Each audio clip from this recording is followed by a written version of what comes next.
Assalamualaikum warahmatullahi wabarakatuh. Hamdan wa syukron lillah wassalatu wassalamu ala rasulillah amma ba'dah. Sahabat dan pemirsa muhibbin muhibbat channel Memori Santri rahimakumullah. Kita lanjutkan pengajian kitab Syajaratul Ma'arif. Namun sebelumnya kembali saya ingatkan, bagi yang sudah memiliki kitabnya, silahkan kitabnya diambil, kemudian disimak, dan jangan lupa untuk dimaknani sebagaimana ngajinya para santri.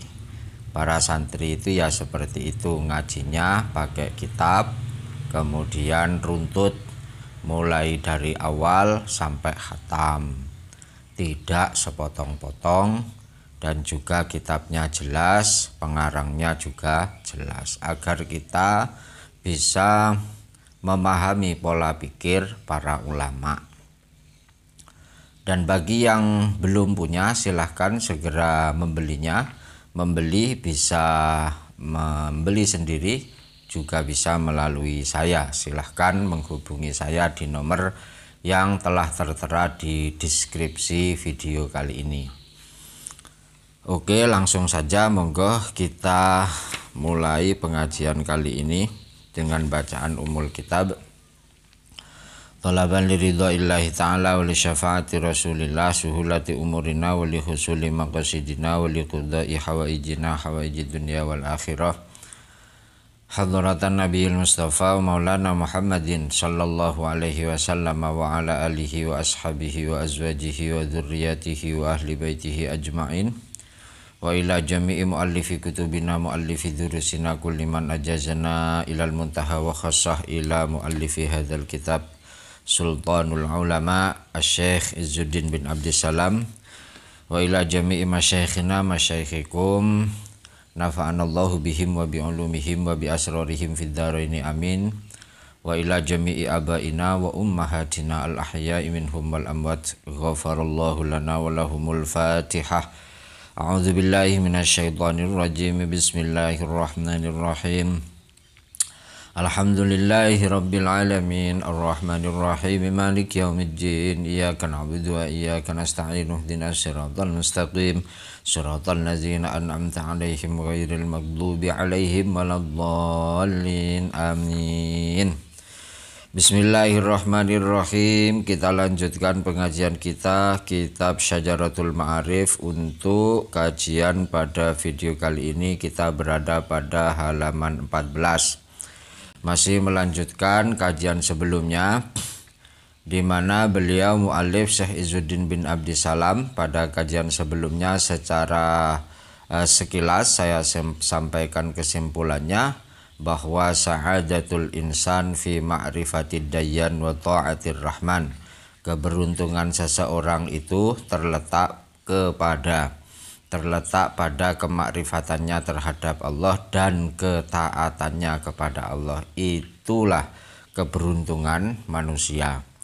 Kemudian bagaimana cara untuk mendapatkannya? Yaitu langkah pertama adalah memperbaiki hati, perbuatan hati, kemudian selanjutnya memperbaiki aktivitas jasad. Itu sekilas dari kesimpulan sebelumnya. Nah, kita lanjutkan. Bismillahirrahmanirrahim. Qalal musannifu rahimahullahu ta'ala wa nafa'ana bihi wa bi ulumihi wa bi asrarihi fid dharaini amin ya rabbal alamin. Halaman 14. Faslun utawi iki iku fasal suci fi adabil Qur'ani kang tetep ing dalem nerangake pira-pira tata kramane Al-Qur'an. Ya Allah, ya Rabbi, ya Karim, artinya fasal ini menerangkan adab-adab yang berada di dalam Al-Qur'an. Kenapa ini diterangkan oleh beliau Syekh Izzuddin bin Abdissalam? Ini adalah upaya untuk memperbaiki aktivitas hati dan aktivitas jasad. Memperbaiki aktivitas hati dan aktivitas jasad itu adalah langkah langkah pertama untuk menuju syajaratul ma'arif, pohon kemakrifatan. Lah pohon kemakrifatan itulah di situ ada sa'adatul insan, keberuntungan seseorang, fi ma'rifatid dayyan wa ta'atir rahman. Lanjut, akhlaqul Qur'ani utawi piro-piro budi pekertine Al-Qur'an iku dorbani rong werna.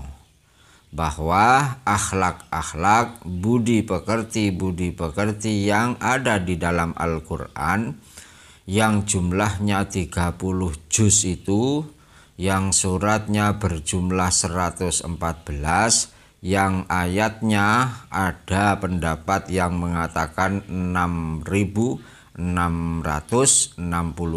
itu satu pendapat ya, masih ada lagi soalnya pendapat lain.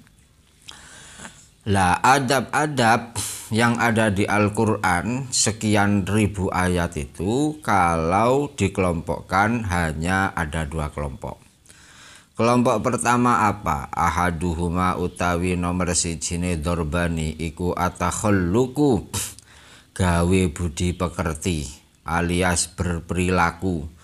Iku atakhalluqu gawe budi pekerti bi khosaisil ubudiyati, kelawan piro-piro kekhususane ngemawula utawa ciri khase ngemawula. Contone kadzulli kaya ino wal id'ani lan nurut.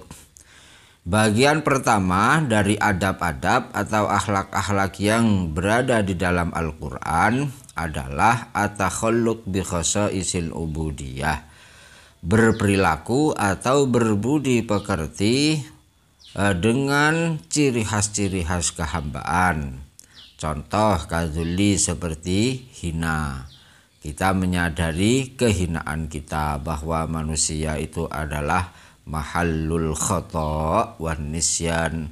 Kita menghinakan diri kepada Allah, bahwa kita banyak salah dan banyak dosa. Nah, itu namanya adzulli. Itu sifat-sifat khusus kehambaan.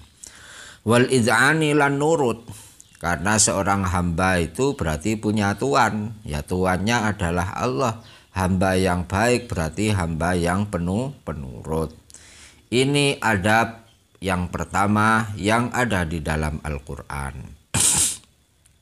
Wasani utai kang kaping pindho iku atakhalluqu, gawe budi pekerti utawa ngalap budi pekerti berperilaku bi ba'di sifatir rububiyati, kelawan sebagiane piro-piro sifat kepangeranan. Dan yang kedua adalah akhlak atau berbudi pekerti dengan sebagian sifat-sifat ketuhanan. Jadi memang ada sifat-sifat Allah itu yang Allah akan sangat senang sekali apabila sifat itu disandang, sebagian dari sifat itu disandang oleh hambanya. Contoh misalkan Ar-Rahman, sebagaimana Allah memiliki sifat yang maha penyayang dan yang maha pengasih. Kalau ada hambanya memiliki sebagian dari sifat ini, Allah luar biasa senangnya. Sampai dikatakan dalam satu hadis, man la yarham la yurham, barang siapa tidak mengasihi dia tidak akan dikasihi. Atau dalam hadis lain, man lam yarham man fil ardi la yarhamuhu man fis sama. Orang yang tidak mengasihi sesamanya terhadap makhluk-makhluk yang ada di bumi, maka seluruh yang ada di langit tidak akan mengasihinya pula. Nah, ini salah satu sifat rububiyah yang dianjurkan untuk dimiliki oleh hamba Allah. Contoh yang ada di dalam kitab ini adalah kal adli koyo adil wal ihsani lan agawe bagus. Contoh seperti adil, Allah jelas adil. Cuman keadilan ini juga dianjurkan atau diperintahkan agar dimiliki oleh hamba-hamba Allah. Wal ihsani, innallaha yuhibbul muhsinin, sesungguhnya Allah suka terhadap orang-orang yang selalu berbuat kebaikan kepada orang lain. Fa inna sifatil ilahi krana sak temene pira-pira sifate pangeran iku dorbani rong werna. Soalnya sifat-sifat Allah itu kalau dikelompokkan itu hanya ada dua kelompok. Kelompok pertama adalah ahaduhuma utawi salah sijine dorbani utawi nomor sijine dorbani. Iku mukhtasun dan tertentokake bihi kelawan ilah kal azaliyati koyok bangsa azali wal abadiyati lan bangsa selawase. Wal ghina lan semugih anil akwani sangking piro-piro perkara kang maujud. Jadi sifat-sifat Allah itu kalau dikelompokkan ada dua. Yang pertama adalah sifat-sifat yang mukhtas, khusus dimiliki oleh Allah. Contoh seperti apa? Seperti azaliyah. Seperti azaliyah artinya keberadaan Allah itu tidak ada permulaannya. Kemudian al-abadiyah, keberadaan Allah tidak ada ujungnya. Wal ghina anil akwan, Allah tidak butuh terhadap segala perkara yang maujud. Ini khusus bagi Allah. Selain Allah tidak bisa dan tidak mungkin memiliki sifat ini. Ini yang pertama. Sehingga ini tidak usah dibahas karena ini khusus milik Allah. Kemudian yang kedua, wasani utai kang kaping pindho iku yumkinu kongang apa atakhalluqu gawe budi pekerti bihi kelawan sani. Yang kedua adalah sifat-sifat Allah yang memungkinkan disandang oleh makhluknya. Yang memungkinkan disandang oleh hambanya. Ini juga dibagi lagi menjadi dua. Wa huwa utawi sani iku dorbani ono rong werna. Yang kedua ini dibagi dua lagi. Yang pertama adalah ahaduhuma utawi nomor sijine dorbani. Iku laya juzu ora wenang apa atakhalluqu gawe budi pekerti bihi kelawan ahad. Jadi sifat yang memungkinkan juga disandang oleh manusia, cuman yang pertama ini ndak boleh disandang. Contoh kal azamati kaya agung wal kibriya ilan gumedhe. Merasa besar, merasa terhormat, sombong. Ini walaupun itu bisa jadi manusia memiliki sifat itu, tapi tidak boleh. Itu harus dihilangkan itu. Kalau kita mau memperbaiki hati. Ini yang pertama. Yang kedua wasani utai kang kaping pindho iku waradatu meka apa asyari'atu syariat bitakhalluqi kelawan gawe budi pekerti bihi kelawan sani. Yang kedua adalah sifat-sifat Allah yang memang syariat mengajarkan agar sifat-sifat itu juga disandang oleh makhluk Allah, oleh manusia, oleh kita. Contoh kaljudi koyok loman, seperti dermawan. Wal haya'i lan isin, pemalu. Wal khilmi lan aris alias bijaksana. Wal wafa'i lan nuhoni alias menunaikan semua kewajiban-kewajibannya. Lah ini sifat-sifat Allah yang diajarkan utawa disyariatkan agar juga disandang, dimiliki, menjadi perilaku bagi manusia. Fatakhalluqu mongko utawi gawe budi pekerti bihi kelawan sani, menjadikan sifat-sifat Allah ini sebagai perilaku ala hasbil imkani ing atase milang-milang kemampuan sesuai dengan kemampuan masing-masing iku murdin ngridakake lirrahmani maring Allah kang persifatan Rahman. Itu menjadikan Allah ridho kalau ada hambanya juga menyandang sebagian sifat-sifat Allah bagian yang kedua ini. Murhimun tur nyengitake lisaitoni maring setan. Wah, setan kecewa berat itu kalau sampai ada manusia memiliki perilaku ya, sifat dari sifat Allah yang bagian kedua ini. Wa yudallu lan den gawe dalili ala dzalika takhalluqi ing atase mengkono-mengkono gawe budi pekerti apa bi ayatil Qur'ani pira-pira ayat Al-Qur'an. Banyak ayat Al-Qur'an yang seperti itu. Artinya apa? Menganjurkan, mensyariatkan, mengajarkan agar manusia juga memiliki sifat-sifat tersebut. Wattifaqu ahlil ma'rifati lan kesepakatane ulama ahli ma'rifat wal imani lan ulama ahli iman. Jadi dalilnya jelas, kemudian ulama-ulama ahli ma'rifat ahli iman juga sepakat dalam hal itu. Nah, ini apa? Ini dalam rangka langkah-langkah kita. Langkah seperti apa yang mestinya kita lakukan dalam rangka memperbaiki hati, kemudian dalam rangka memperbaiki perbuatan jasad ini, maka kita isi dengan takhalluk berakhlak dengan akhlak-akhlak yang ada di dalam Al-Qur'an.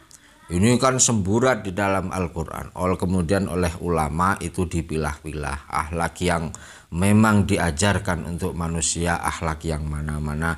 Ini sebetulnya para ulama yang mengelompokkan. Ya Allah, ya Rabbi, ya Karim. Sehingga ya sudah selayaknya.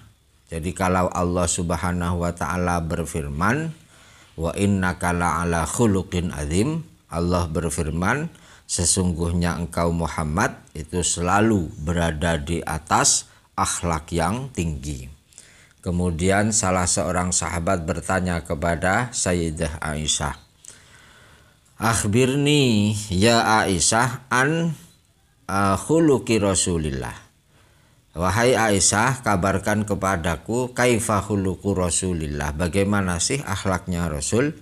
Beliau Sayyidah Aisyah menjawab, kana khuluquhu Al-Qur'an. Akhlak-akhlaknya Nabi itu ya Al-Qur'an itu. Nah, seperti itu. Sahabat Memori Santri dan muhibbin muhibbat channel Memori Santri rahimakumullah. Ini yang bisa saya sampaikan untuk kajian pada video kali ini. Mohon maaf dan terima kasih atas perhatian panjenengan. Semoga kajian ini menjadi kajian yang membawa kemanfaatan dan keberkahan bagi kita semua. Sekian, ihdinas siratal mustaqim. Wassalamualaikum warahmatullahi wabarakatuh.